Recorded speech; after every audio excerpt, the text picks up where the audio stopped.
It's Saturday morning, and I've got a lot going on today, and we're gonna do motorcycle and fun stuff. So what do you say we switch it up, do a little bit of a vlog style video? So let's get going. We're at a swap meet. Swap meet stuff.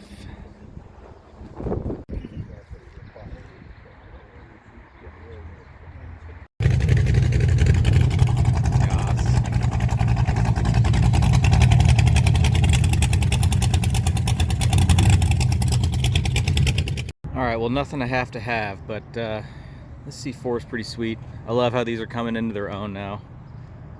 Oh yeah. I had a 95 very briefly. Bought it in New Orleans. That was a hell of a story. Anyway, time to get on with the day.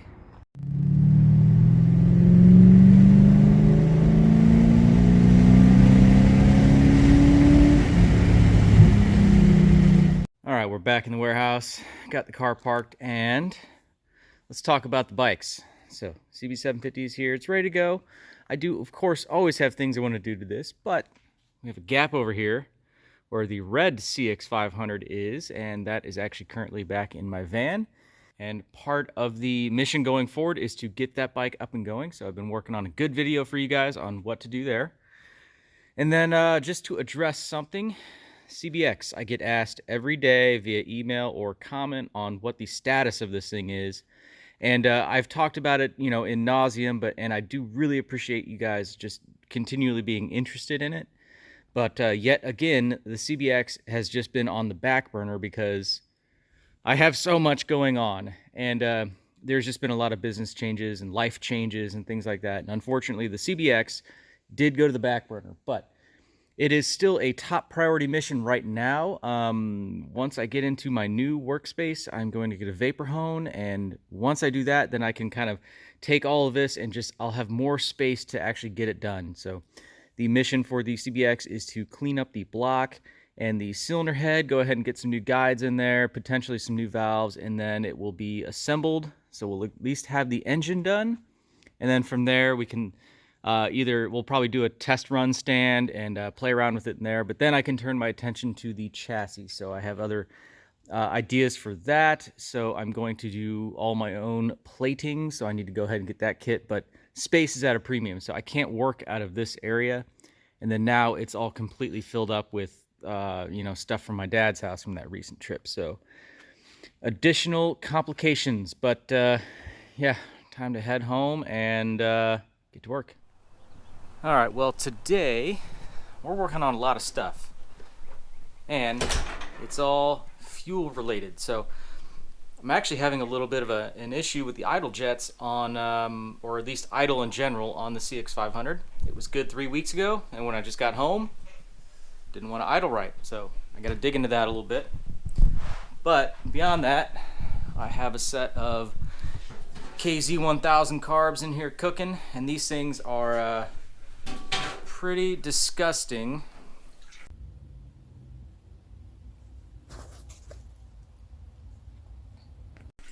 I've actually had them in here assembled for about 18 hours because I am just trying to work these slides out. So I'm gonna get those cleaned up and hopefully get those rebuilt. So here's part of the linkage here, some other bits in Evapo rust, but I've got some kits on the way for that. Already used my soda blaster.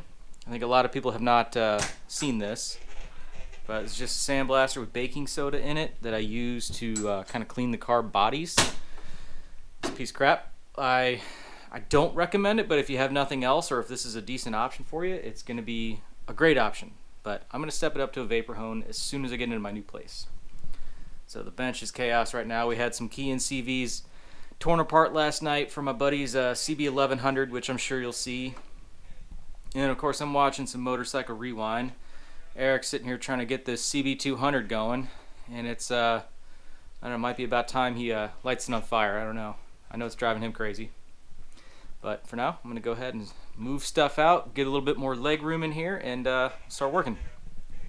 So one other thing I'm playing with here, I grabbed a spare set of CX500 parts carbs, and these have the pressed in slow jet So what I'm doing is experimenting with removing that. Just want to make sure I perfect my method here, because that bike might actually have those as well. So I just want to make sure that I practice on this first. So anyway, I'm going to give that a rest because I need to go get an M3 stud. Turn my attention to the carbs in there. We'll get them cleaned off and at least see if we can crack those slides loose.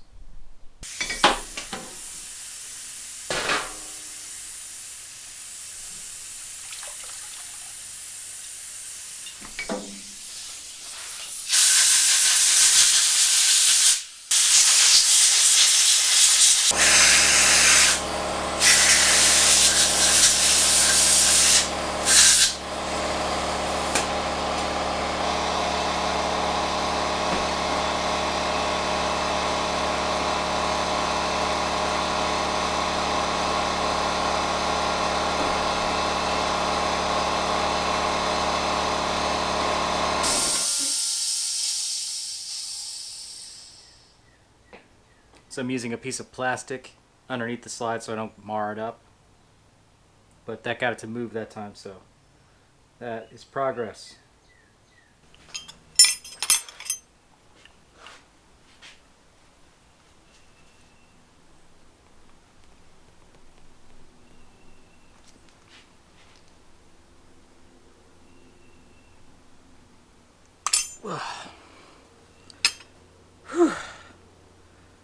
So this is old varnish fuel. This is like glue.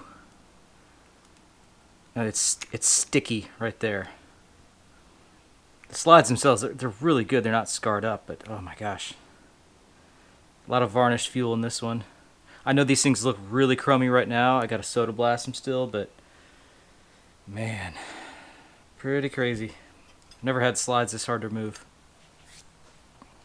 Alright, so these slides have been quite difficult to get out because of that varnished fuel. Now this one, I just took a quick dab of acetone and it just wipes off, right? So I wonder if maybe I pour acetone inside the carb, if I can get that out. Look here, we'll try it again. This one has a good amount of varnish on it. A little bit of acetone. And it just wipes right off.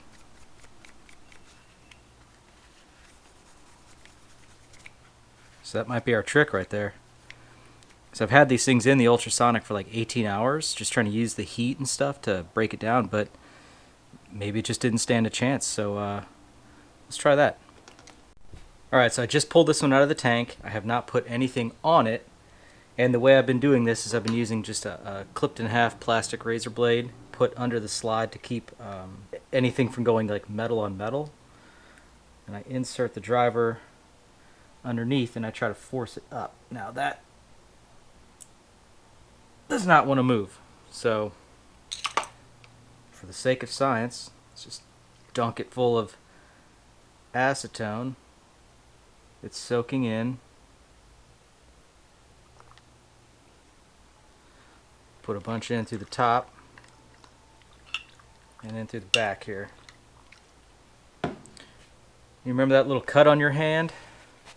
Acetone remembers.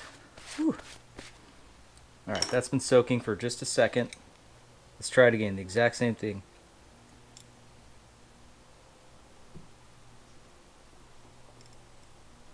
No bueno yet.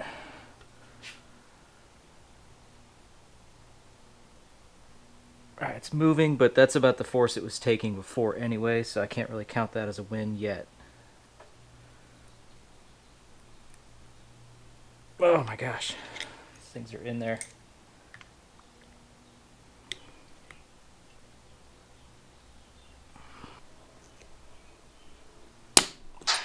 Woo!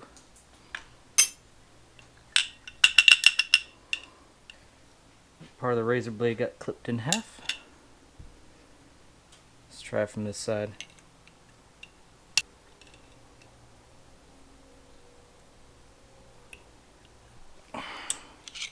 It's almost like it got tighter versus the other ones.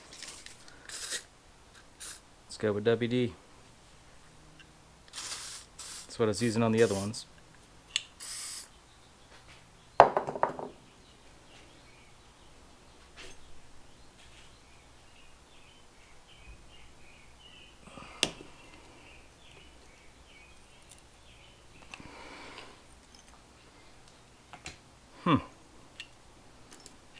That experiment did not work.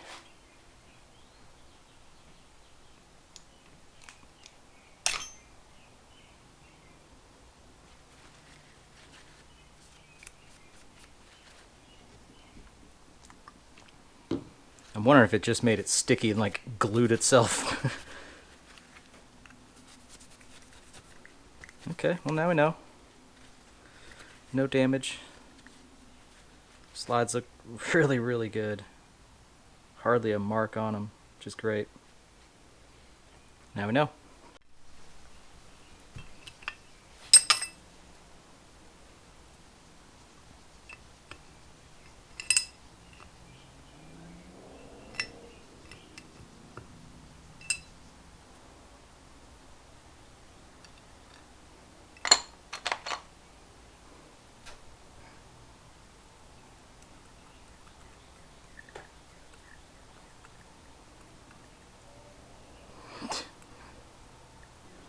Every one of these are at a different setting.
Alright guys, we're coming at you from the new fancy camera. Let's give this a shot.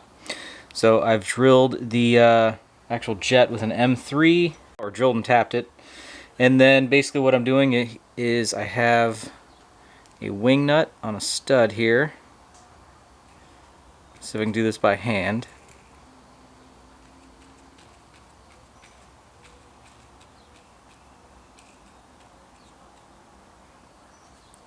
And then what I'm going to do is put a washer down here.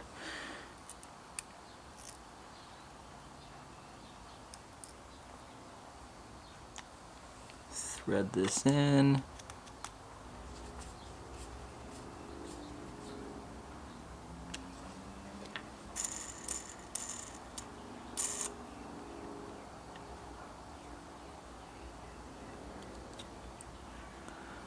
Alright, and there it goes.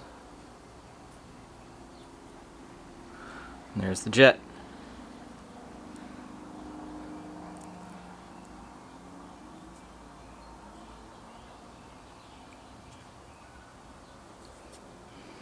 Alright, good practice. That worked perfect. And then hopefully, by undoing this, we have no further damage. You can clean it and then tap it back in. So, again, this is just practice for this set of carbs, but that worked really well. Pardon the noise here, you should still be able to hear me, but just wanted to quickly talk about maybe some of the tools that I'm using for all of the carburetor work. One of the best tools, these simple little 4-pack, like 4 compartment trays. These come from just Harbor Freight. So I use these for carburetors specifically. You have 4 carbs, you have 4 banks, so label them 1, 2, 3, 4, keeps everything organized and separate. 1, 2, 3, 4. Your hardware doesn't get mixed up. It's so much easier. So I try to be as organized as I can. I have a lot of different compartments like this and other things. So it's just, I don't know, that's just one thing I use that really makes life a lot easier. I ended up clearing out one pilot circuit, which mean, I can't confirm that was it, but it wasn't doing this a couple days ago. It's no choke.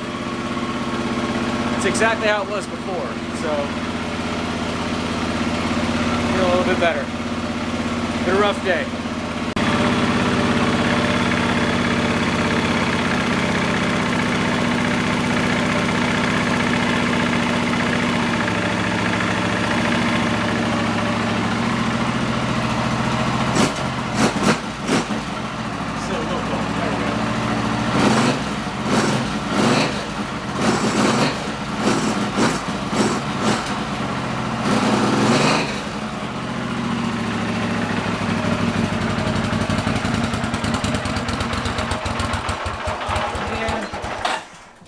That's what it was doing. Dang it. Okay. You wanna know what the fix was? Anyway, I think I just fixed it. The petcock was in the on position. It was really hard to start. And then it kind of fizzled out as you heard, but as soon as I go to the reserve position, fires right up, idle's great. And that makes me feel stupid. So don't feel like you guys are alone with figuring out goofy issues in your garage. But yeah, the fuel level in this thing is like probably like right here. Should be enough for the on position, but I just stuck a mirror in there and it is in fact not. The fuel level was this far below the plastic threshold for the on position, so anyway, we're gonna go ahead and it's raining right now, it's nighttime, but I'm going to ride the snot out of this thing tomorrow. I will see how the current jetting is. I know I need to make at least another main jet change or two. We're gonna get this thing dialed in. It's gonna be awesome. So yeah, tomorrow's gonna be fun. Bring you guys along. Alright, well, I just spent like 30 minutes looking for these things. These are some temperature switches, or what I use as a fan switch for the CX500. This is the last real issue that I have with this bike.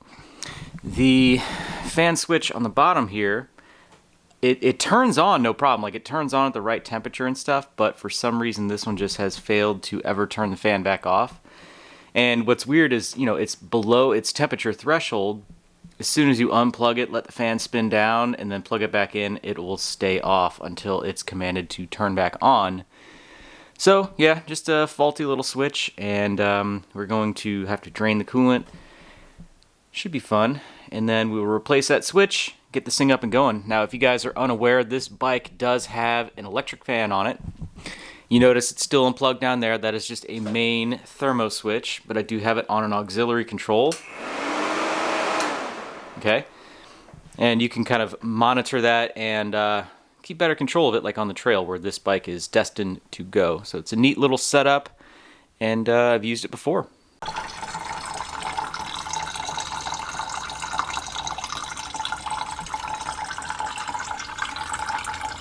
This is clean.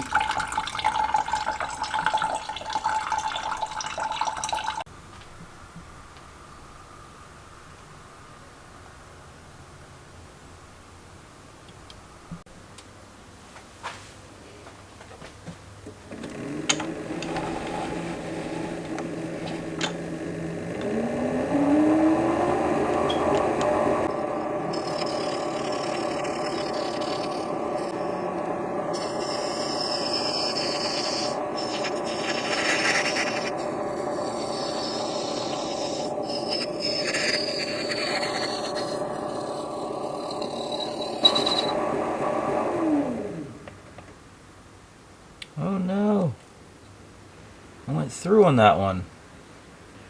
I wonder if I can epoxy that or something. That sucks. Fan switch in.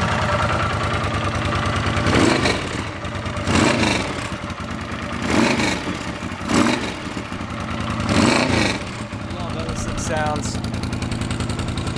This is such a cool bike.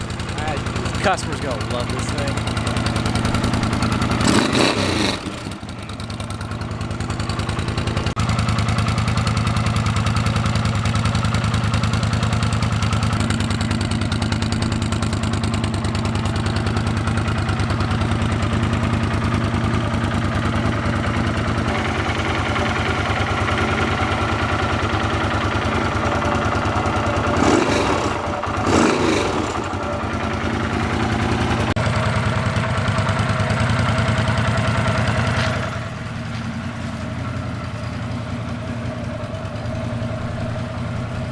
back. You guys are gonna be seeing a good video on this bike. All right, so now we wait. This thing's up to 172 right now. It's taking a while to heat up just because, you know, it's good. But the fan should kick on at about maybe 210, 214 per this gauge, and then we should see it shut off soon after the fan kicks on and brings it back down. So that'll be the test. But of course, anytime I pour coolant, I get a couple drips everywhere, and then those drips just turn into a river. So I've just been kind of wiping all those off as they fall, but yeah, you'll have that. All right, fan is on. It has already dropped a bunch of degrees. Apologize for the wind out here.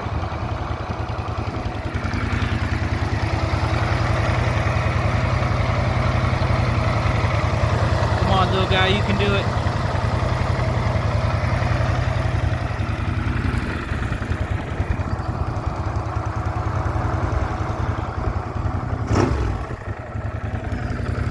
And the fan is off. Hell yeah. All right, time to go riding. Friend Seth has brought over his Trail 125. I can't wait to try this out. He's out testing CX500 right now. This thing is sweet. And we are on the Bergman. I have no idea how the wind noise is going to be today because it is insane outside. Got like full gear on for all the temperature control here. Try to stay warm. We got Seth back there. And we're just gonna go play around. He got a decent loop picked out. I was actually not expecting him to ride his thing over like 30 miles. This is awesome. Need to get one. Call the Bergman the SBD. The silent but deadly. Coming in hot.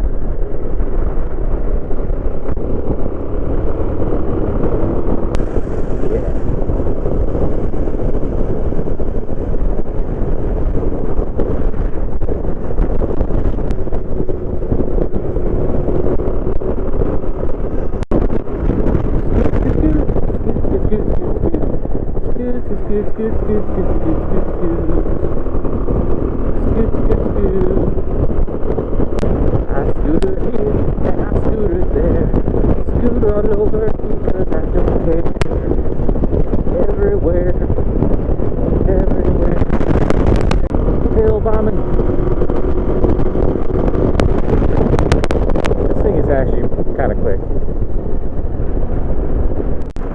There's a brand new subdivision lot here, freshly paved, which means it's a racetrack. Let's practice our leans here. It's a sketch. Oh yeah, oh yeah, oh yeah. All right. We'll catch you. Oh, it's the dirt that terrifies me.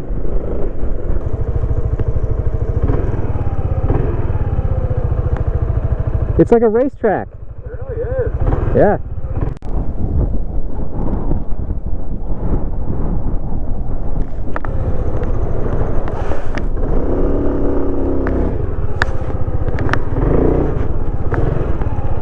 Well, it was a burnout, but it was more of like the belt. Oh wow, he's much faster through this than I am. Oh my gosh.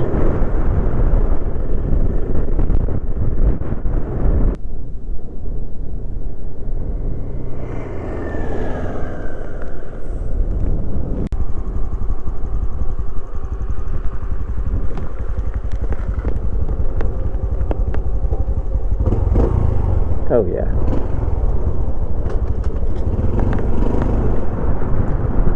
Have like the digital dash here. I like it.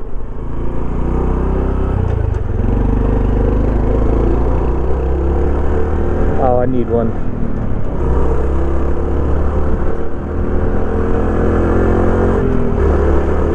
So that's 4. So yeah, 4-speed clutchless. Oh man. I love it. I remember this little master cylinder, that thing's good looking.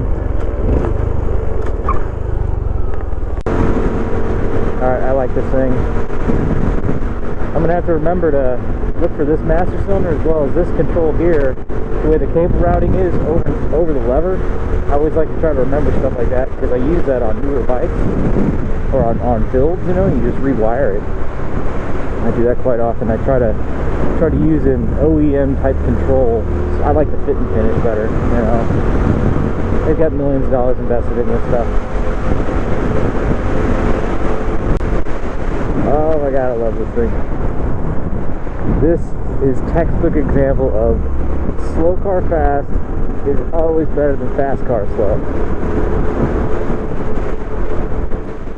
Alright, well that's going to do it for this video. I know the vlog style is not something I do normally, but I feel like it's still a good opportunity for me to get a video out for you guys, and you guys can kind of join me for what it's like in my life, and we'll just, we're hanging out, so to speak. And yeah, it's just a little bit hard to create videos on, let's say, this thing when it takes so much time to work on it consistently that I just don't have right now. So, you know, just piecing stuff together as I can. And as I mentioned in the previous video where I was kind of starting up all the vehicles and stuff, the next handful of videos are just going to be a little bit random. We don't know what they're going to be about. We don't know what format they're going to be in. But I'm going to at least continue to try to make content for you guys. And keep you guys in the loop on all the things I'm working on and what's going on. So anyway, again, hopefully you guys like this video.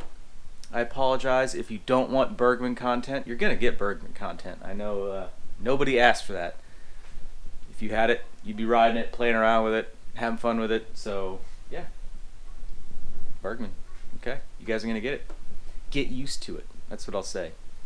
So anyway, subscribe if you haven't already. Check out my website. You can pick up like a hat, not this hat, but you can pick up a hoodie and my hats, keychains, that kind of thing, some stickers. So anyway, again, I hope you guys like this one. Hope to see you in the next video. Thanks for watching.